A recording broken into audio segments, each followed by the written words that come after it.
Alan Taylor floated through the corridors of Orbital Defense Platform Alpha, pushing himself along with practiced ease. 6 years in space had made zero gravity feel more natural than walking. He checked his watch. 10 minutes until his shift ended. Then he could grab some food and sleep. His radio crackled. "Sergeant Taylor, report to command immediately." Alan sighed and changed direction, pulling himself toward the central hub of the station. Something about the urgency in the dispatcher's voice made his stomach tighten. When he arrived at command, the room buzzed with unusual activity. Screens displayed an object moving toward Earth. Something big. Captain Lisa Kendrick noticed him and waved him over. "Taylor, good. We have a situation." "What's happening, Captain?" She pointed to the main screen. "That appeared at the edge of our detection range 30 minutes ago. It's not one of ours." Alan stared at the screen. A massive ship, unlike any human design, moved steadily toward Earth. "First contact," Alan whispered. "Looks that way," Captain Kendrick said. "I need your security team ready. We don't know their intentions."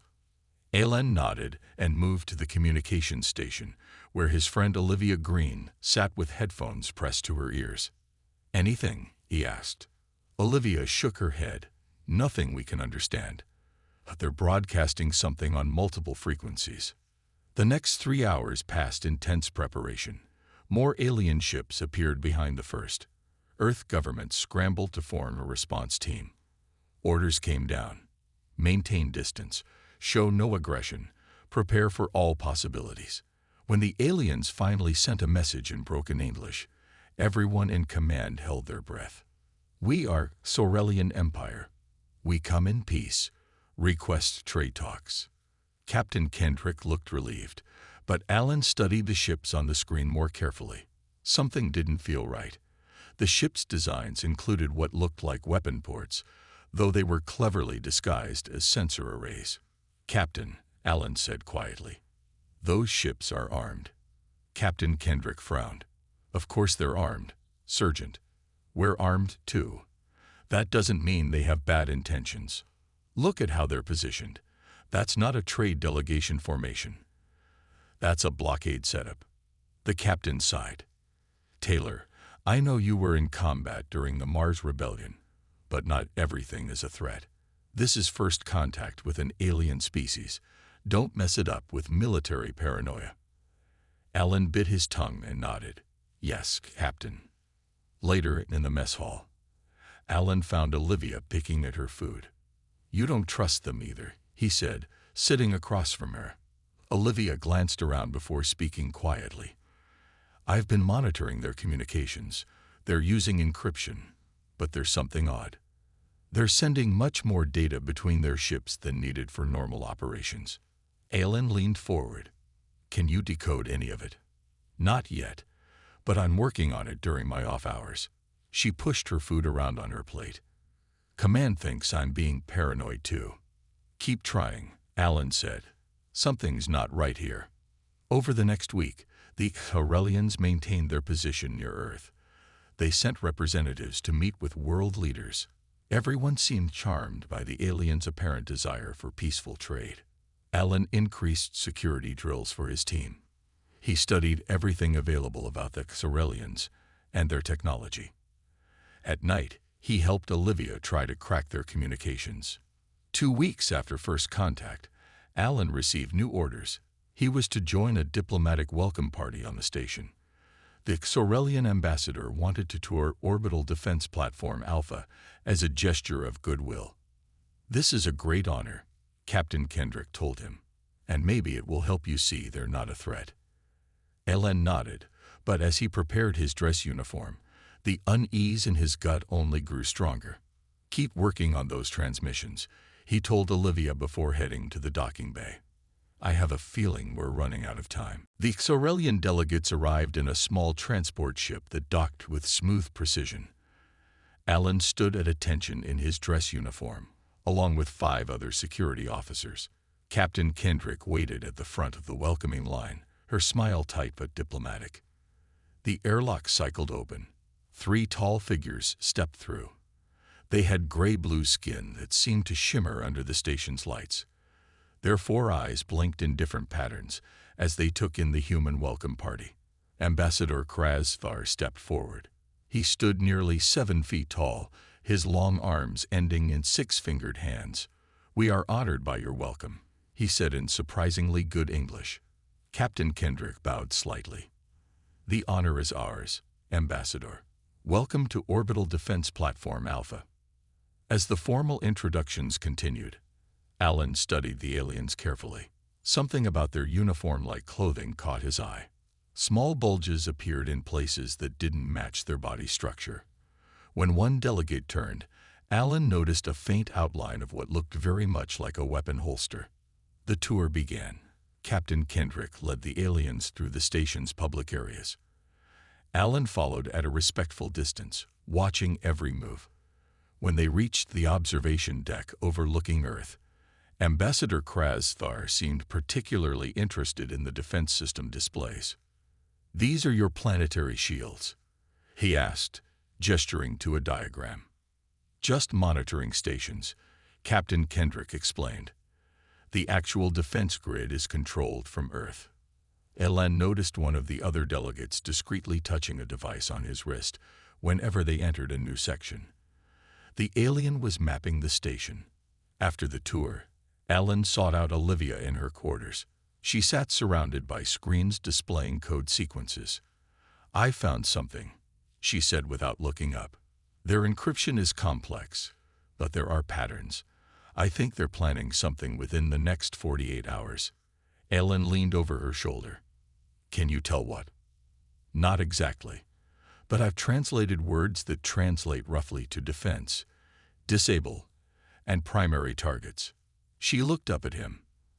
"Alan, I think they're planning an attack. We need to tell Captain Kendrick." They brought their evidence to the captain's office. She reviewed it with growing frustration.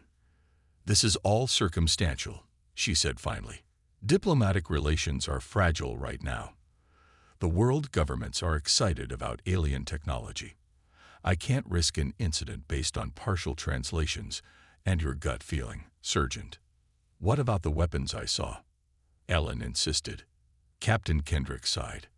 Ambassador Krasvar explained those are ceremonial tools that their species carries at all times. It's cultural, not threatening. After leaving the captain's office, Alan and Olivia decided to continue their investigation without official approval. They set up surveillance on the Sorelian quarters using Alan's security clearance. That night, while monitoring the feeds, they saw the aliens assembling devices from parts hidden in their ceremonial items. "Those aren't cultural artifacts," Alan whispered. "They're building something." Olivia's computer suddenly pinged. "There's a surge of communications between their ships and Earth's orbit. Something's happening." Before they could react, Ambassador Krasvar appeared on their surveillance feed, looking directly at the hidden camera. He smiled, showing rows of sharp teeth. "Curious humans," he said. "You were right to be suspicious, but too late to matter." Alan's radio crackled with panic from different sections of the station. "Security breach in Sector 4. Unknown energy signatures in the command center. We're locked out of the defense grid." The lights in the station flickered. Emergency alarms began to sound. Alan grabbed his sidearm. "Get to the backup communications room. Try to warn Earth. I'll gather my team." As Olivia rushed out, Alan's personal tablet lit up with a message. It was from Ambassador Krasvar. "Your primitive species amuses me, Sergeant Taylor. I will enjoy watching your realization that you are hopelessly outmatched." The station lurched suddenly. The artificial gravity flickered off, then on again. Through the window, Alan saw the Sorelian ships powering up weapon systems. The deception was over. The invasion had begun. Chaos erupted throughout the station. Alarms blared as emergency lights bathed the corridors in red. Alan pushed against the tide of panicking crew members, making his way toward the armory. "Security team, report to Armory Section B," he ordered through his radio. Static answered him. The communications were already compromised. He rounded a corner and nearly collided with Nathan Collins, the station's weapons specialist. "Taylor, thank God," Nathan said, breathing hard. "Aliens are everywhere. They'd got some kind of energy weapons that cut through our doors like they're paper." "We need to get to the armory," Alan said. "Round up anyone with combat training on the way." Together they moved through the station, gathering a small group of security personnel. When they reached a junction, they heard strange, clicking voices. Alan signaled everyone to stop and peeked around the corner. 3 Xorelians stood in the corridor. They fired glowing blue pulses from handheld devices at the sealed door to the station's navigation center. The metal melted away in seconds. "They're targeting key systems," Alan whispered. "Communications, navigation, life support." A breathless Olivia appeared behind them. "Central communications is gone," she said quietly. "But I managed to access an emergency channel. Earth is under attack too. Defense satellites are going dark one by one." "What about the armory?" Alan asked. "Still secure, last I heard." They waited until the Xorelians entered the navigation center, then moved quickly past. 2 more corridors, and they reached the armory door. Nathan punched in his access code, and they slipped inside. "Everyone gear up," Alan ordered. "Full combat load." As they distributed weapons, the station shuddered violently. The lights flickered again. "They're attaching something to the hull," Nathan said, checking the security monitor. "Boarding devices," Alan guessed. "We don't have much time." Once armed, they gathered around a station schematic. Alan pointed to key locations. "We need to secure life support first, then try to establish contact with Earth Defense Command." A loud bang rattled the armory door. The Xorelians had found them. "Back exit," Nathan said, pointing to a maintenance hatch. They escaped just as the main door gave way. Moving through maintenance tunnels, they made their way toward life support. When they emerged into a main corridor, they encountered their first direct confrontation. 5 Xorelians stood guard outside the life support control room. Their skin seemed to glow faintly in the emergency lighting, and each held a sleek energy weapon. "Surrender now, humans," one called out in accented English. "Your primitive weapons cannot match our technology." Alan signaled his team to take cover. Then they opened fire. The bullets struck some kind of personal shield around each alien, dissipating harmlessly. The Xorelians laughed, a high, clicking sound that echoed in the corridor. "Foolish creatures," their leader said. "Your projectile weapons are centuries behind our defenses." They returned fire with devastating effect. Blue energy pulses melted through metal panels that the humans used for cover. 2 of Alan's team fell immediately, their screams cut short. "Fall back," Alan shouted. They retreated into the tunnels, the aliens' mocking laughter following them. Regrouping in a storage area, Alan counted his remaining team. 5 including himself, Olivia, and Nathan. "Those shields," Nathan said, examining his rifle. "They completely neutralize our bullets." "We need something stronger," Alan said. Nathan's eyes lit up. "Wait, there's a military cargo shipment that docked yesterday. Heavy weapons for lunar base deployment." "What kind of weapons?" Alan asked. "M134 miniguns. They fire 3,000 rounds per minute. Would that penetrate their shields?" Nathan shrugged. "No idea, but it's worth a try." A message came through on Olivia's jury-rigged communicator. Earth defense forces were in disarray. The Xorelians had disabled most orbital defenses. "They're saying the same thing everywhere," Olivia reported grimly. "Our weapons are useless against their shields." The station rocked again as more explosions echoed through the structure. "Cargo bay," Alan decided. "We get those miniguns, then we take back life support." As they moved out, the station's speakers activated. Ambassador Krasvar's voice filled the corridors. "Humans of Earth, your resistance is amusing but futile. Witness the fall of your primitive civilization." The cargo bay was eerily quiet when Alan and his team arrived. Containers were stacked in neat rows, their contents listed on digital displays. There, Nathan pointed to a large container marked Lunar Base Defense Systems. That's the one. They approached cautiously, watching for Xorelians. Alan entered his security code, and the container's lock clicked open. Inside were 6 M134 miniguns, each mounted on a portable stand. "These things are monsters," Nathan said, running his hand along one of the barrels. 6 rotating barrels, 3,000 rounds per minute. The recoil would knock you over without the mounting system. "Can we move them?" Alan asked. "They're heavy, but they have portable battery packs. We can handle 2, maybe 3 with our numbers." As they prepared the weapons, Olivia's communicator crackled. A weak transmission came through from Earth.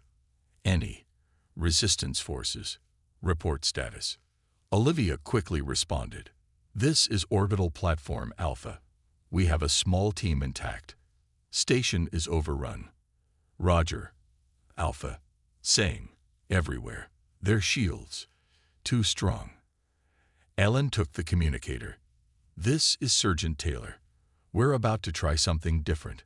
M134 miniguns. Will update if effective." They finished preparing 2 of the massive guns. Each weighed nearly 100 pounds, even with the lightweight space-grade materials. Nathan and a security officer named Ben took one, while Alan and another officer handled the second. "Life support first," Alan reminded them. "Then we find the captain." They moved carefully through the station, the weight of the guns slowing their progress. As they approached life support, they heard the now familiar sound of Storelian voices. Alan peered around the corner. 8 aliens stood guard, looking bored and confident. "Remember," Alan whispered to his team. "Sustained fire. Don't let up even if it seems ineffective at first." He counted down with his fingers. 3, 2, 1. They swung around the corner, the miniguns supported on their stands. The Xorelians turned, their expressions showing mild curiosity rather than concern. "More primitive weapons," one called out. "You humans here."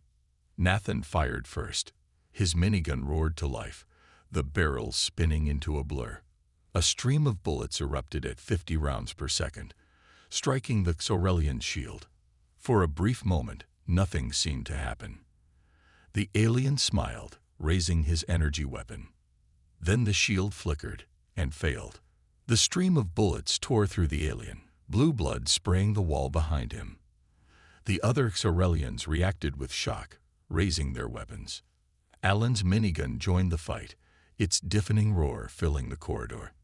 The sheer volume of bullets overwhelmed the alien shields within seconds. One by one, the Xorelians fell. The last one tried to flee, screaming into a communication device. Alan's gun cut him down before he could finish his warning.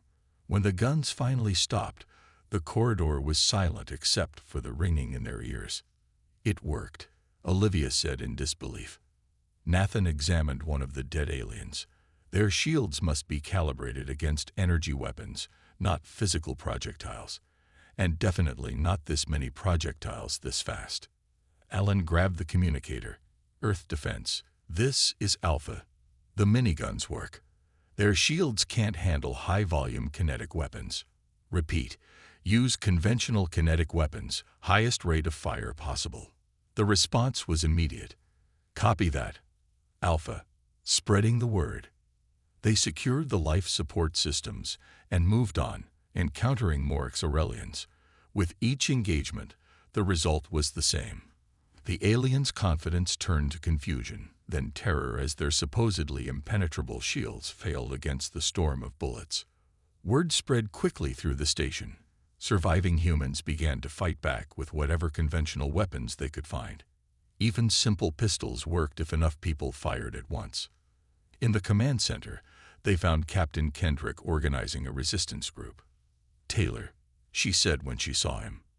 "Your warning came through Earth channels. We've retaken 3 sections using security firearms." Alan nodded. "Their technology has a weakness. They weren't expecting physical projectiles at high volume. On the main screen, they could see Saurelian ships moving into defensive formations. The aliens were no longer laughing at humanity's primitive weapons. The fight had only begun, but for the first time, they had hope. News of the minigun's success spread quickly. Within hours, military forces worldwide switched to conventional kinetic weapons. Old stockpiles of bullets and shells became more valuable than gold. Museums were raided for vintage machine guns. On orbital platform Alpha, Alan's team expanded.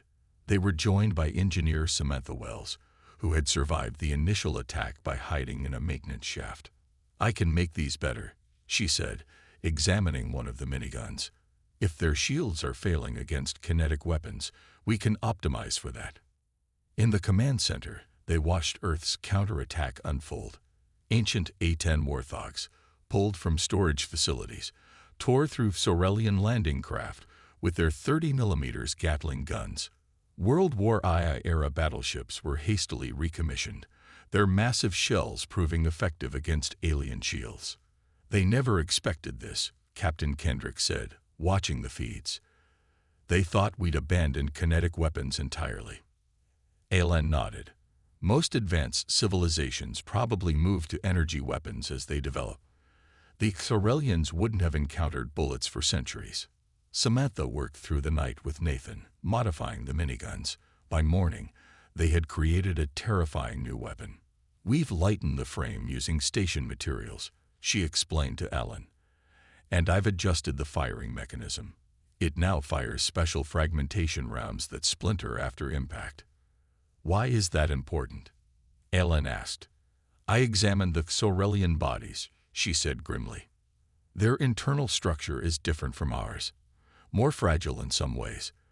These fragments will do maximum damage." They tested the modified guns against a captured Saurelian shield generator.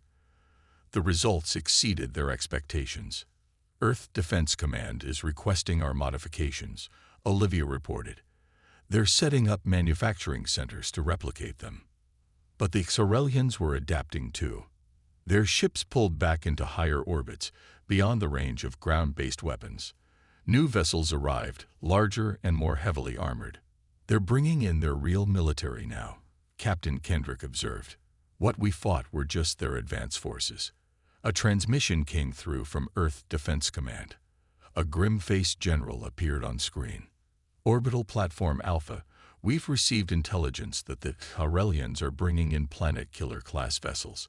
We need to know more about their technology and battle plans." "What do you need from us?" Captain Kendrick asked. "We need a team to capture a Saurelian command ship. We need their navigation data and battle plans." All eyes turned to Alan. He nodded slowly. "We'll need a ship," he said. "We have a stealth shuttle in Bay 12, Captain Kendrick replied. "It's small, but it might slip past their sensors." Over the next 12 hours, they prepared for the mission. Alan selected his team. Olivia for communications, Nathan for weapons, Samantha for technical expertise, and 2 security officers. They modified the shuttle with captured Saurelian technology, hoping to disguise their energy signature. Samantha created portable versions of the minigun for each team member, smaller but still devastating. As they prepared to depart, Ambassador Krasvar's voice echoed through the station again. "Humans, your resistance was unexpected but futile. Our reinforcements arrive. No primitive projectile weapon will save you from what comes next." Captain Kendrick gripped Alan's shoulder. "Get their battle plans. We need to know what we're facing." The shuttle bay doors opened. Beyond them, Earth burned in patches where Saurelian weapons had struck. Further out, massive shapes appeared at the edge of their visual range. The new Saurelian warships. "Those things are big enough to crack the planet," Nathan whispered. Alan strapped himself into the pilot's seat. "Then we better not fail." The shuttle slipped from the station, running dark. Ahead of them loomed their target, the Saurelian flagship, a massive vessel that dwarfed anything humans had ever built. "Plot an approach course," Alan told Olivia. "Find us a way in." As they accelerated toward the alien armada, each of them knew the fate of humanity rested on what they would find aboard that ship. The stealth shuttle glided silently toward the Sorelian flagship. Alan guided it carefully between floating debris from destroyed satellites, using the wreckage as cover. Their patrol ships are moving in a pattern, Olivia said, watching the sensor display. There's a gap in their coverage every 6 minutes. Alan nodded. We'll use that window. Everyone check your gear one last time. They each carried modified minigun pistols designed by Samantha, smaller versions that fired the special fragmentation rounds at 100 rounds per second. Not as powerful as the full-sized weapons, but enough to overwhelm Sorelian shields. I've studied their ship design from our scans, Samantha said.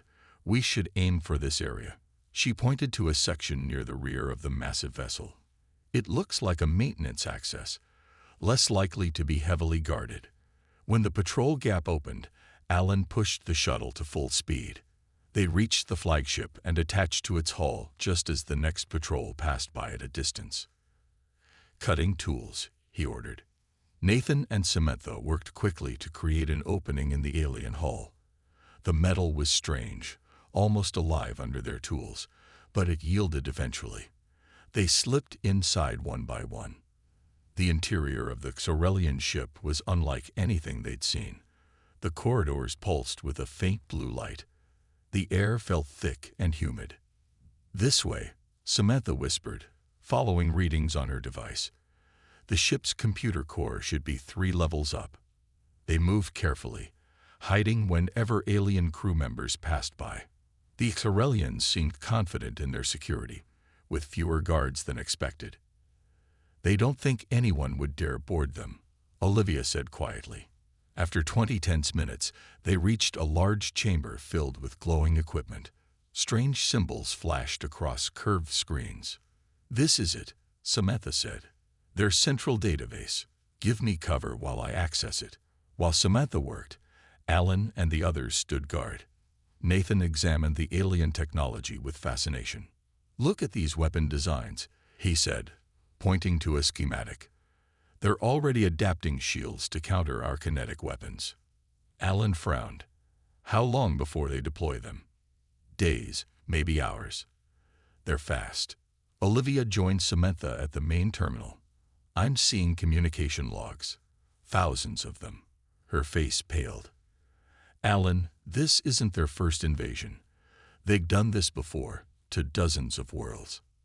They find developing civilizations, Samantha added, her fingers moving across the alien interface. They attack during the technological transition from projectile to energy weapons. It's their strategy. Alan looked at the star maps appearing on the screen. How many worlds? 27 confirmed conquests, Olivia said, all within the last century. I found something else, Samantha said suddenly. Ship schematics. All Sorelian vessels have the same weakness. Their main power core is vulnerable to sudden power surges. Can we use that? Alan asked. If we overload it, yes. She pointed to another screen. And I've found their battle plans. They intend to hit Earth with targeted strikes, destroy our military capabilities, then settle our planet. Alan's communicator beeped softly. Time to go. Download everything. Samantha connected a device to the alien computer. 30 seconds. Suddenly, alarms blared throughout the ship. Harsh Sorelian voices echoed over speakers. They've detected us, Nathan said, raising his weapon. The door to the chamber hissed open. 4 Sorelian guards rushed in, energy weapons ready. Nathan fired first, his minigun sending a burst of fragmentation rounds. The lead alien's shield flickered and failed, and he dropped. The other guards returned fire. Energy pulses scorched the walls. One of the security officers fell, his chest burned through. Alan and the remaining team laid down suppressing fire. Download complete, Samantha shouted. Fall back to the shuttle, Alan ordered. They retreated down the corridor, firing constantly to keep the pursuing Sorelians at bay. More aliens converged from other passages. This way, Olivia called, pointing to a maintenance shaft. They crawled through narrow tunnels, the sounds of pursuit growing more distant. After several minutes of desperate navigation, they emerged near their entry point. "Shuttle's just ahead," Alan said. As they prepared to make the final dash, a familiar figure stepped into their path. Ambassador Krasthar stood before them, flanked by elite guards. "Sergeant Taylor," he said, his voice cold. "How disappointing that your final act of defiance will be so inconsequential." Time seemed to slow as Alan faced Ambassador Krasthar. The alien's 4 eyes blinked in different patterns, showing his amusement. "Your primitive weapons surprised us," Krasthar said. "A tactical error on our part. But it changes nothing in the end." Alan glanced at his team. Nathan and Olivia stood ready with their weapons. Samantha clutched the data device containing the downloaded intelligence. 27 worlds, Alan said. "How many species have you wiped out?" Krasthar tilted his head. "Those who cannot adapt do not deserve to survive. Your Earth will make 28. "Not today," Alan said. In one swift motion, he fired his minigun pistol at the ceiling panels above the aliens. The burst of fragmentation rounds shredded the material, causing a cascade of debris. The distraction was enough. His team fired at the disoriented guards while rushing forward. Krasthar dove aside, his personal shield flickering under the assault. One of his eyes was hit by a fragment, bursting in a spray of blue fluid. "Get to the shuttle," Alan shouted. They fought their way past the remaining guards. Nathan took a glancing hit to his arm, but kept moving. They'd reached the hull breach and squeezed through to their shuttle. "Seal the hatch," Alan ordered as he jumped into the pilot's seat. Samantha worked the controls to detach from the Sorelian ship. The shuttle drifted free just as more guards reached the breach, their energy weapons firing wildly. "Hold on." Alan engaged the engines at full power. The shuttle shot away from the flagship, alarms blaring as enemy weapons locked onto them. "They're launching fighters," Olivia reported, watching the sensors. "Send the data to Earth," Alan told her. "Now, while we still can." Olivia connected their communications array to a secure channel. Transmitting. Sent. The shuttle rocked as enemy fire grazed their hull. Alan pushed the engines beyond safety limits, weaving through the debris field. "Multiple hits confirmed," Samantha said, checking the damage reports. "We're losing power." Earth Defense Command responded. "Data received." Alpha Team. Return trajectory plotted. Reinforcements en route. On their sensors, dozens of small craft launched from Earth, fighters equipped with the modified kinetic weapons. "We're not going to make it back to the station," Alan said, watching the shuttle's failing systems. "We need to reach that Earth fighter squadron." The shuttle lurched again as another hit struck their engines. They began to spin, control systems failing. "Broadcast our location," Alan ordered, "and prepare to abandon ship if necessary." Through the viewport, they saw the Earth fighters engaging the Sorelian vessels. The human pilots used their new understanding of alien weaknesses, focusing fire on vulnerable areas. Then something unexpected happened. Multiple explosions erupted across the Sorelian flagship. Secondary blasts followed, spreading from section to section. "What's happening?" Nathan asked. Samantha smiled grimly. "I left a present in their computer system. A power surge program targeting their main reactor." The flagship began to break apart, massive pieces drifting away from its core. Other Sorelian ships moved to assist, creating confusion in their ranks. Earth Defense Command's voice came through their communicator. "Alpha Team, your intelligence has been processed. We're implementing countermeasures against all Sorelian vessels. Vulnerability confirmed." A human fighter approached their damaged shuttle, matching speed. "Alpha Team, this is Captain Frank Porter. Attaching rescue tether. We're bringing you home." As they were pulled toward Earth, they watched the battle unfold. Human forces, previously outmatched, now fought with deadly efficiency. Knowledge of Sorelian weaknesses had changed everything. 1 month later, Alan stood at a window in the rebuilt section of Orbital Platform Alpha. Earth had survived. The Xorelian invasion force had been defeated, their remaining ships driven from the solar system. Captain Kendrick joined him at the window. Defense Command believes they won't be back. Not for a long time, anyway. Alan nodded. They underestimated us. They thought their advanced technology made them superior. A common mistake, Kendrick said with a smile. They forgot that humanity's greatest strength isn't our weapons. It's adaptation, Alan finished. We never stop learning. Below them, Earth continued to heal, its people united by the shared experience of survival. And somewhere in deep space, the Xorelian Empire added a new rule to their invasion protocols. Never underestimate species with primitive kinetic weapons, especially ones that fire 3,000 rounds per minute.